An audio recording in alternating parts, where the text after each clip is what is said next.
Authority local forecast.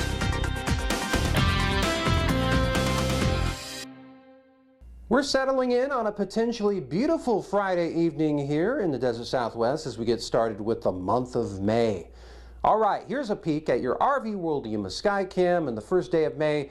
No big surprise as far as the sky coverage department is concerned because we're pretty much all in the clear as opposed to what it was yesterday, albeit we got a nice little temperature reprieve at least for a day. So we've definitely picked up that momentum on this Friday. Your West Coast satellite radar perspective, again, high pressure, trying to regain ground a little bit, although it didn't lose all that much yesterday, but today certainly keeping the clear expanse going, at least for our particular perspective. And as far as the winds are concerned, here's where things get interesting because we're starting to pick up that momentum a little bit. We do have an upper level system presence. We'll talk more about that in just a little bit, but it certainly has picked up the wind speeds, especially around the Ocotillo area. Your southwestern temperatures, well, in our area at least, we're talking about El Centro Imperial hitting up that triple digit mark today, and a little bit of a spike upward as opposed to what it was just yesterday. And then we go further eastward in the Yuma side of things.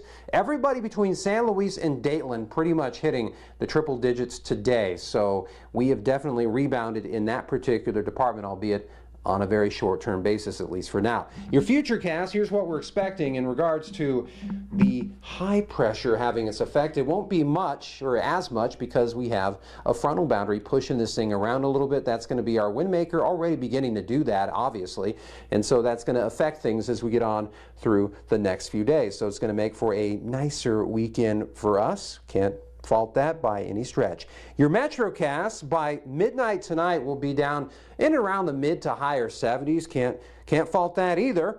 And then as we get on into the wee hours of Saturday morning, we'll be in the low 60s, and then we'll definitely turn those temperatures up beyond the 90-degree mark by the time we get to the noontime hour. All right, here's a look at your Cretines extended forecast, and you can see that we are going to be in for a nicer weekend, as I mentioned. I mean, we're talking high-end 90s. I mean, we'll definitely take that opposed to what we got recently.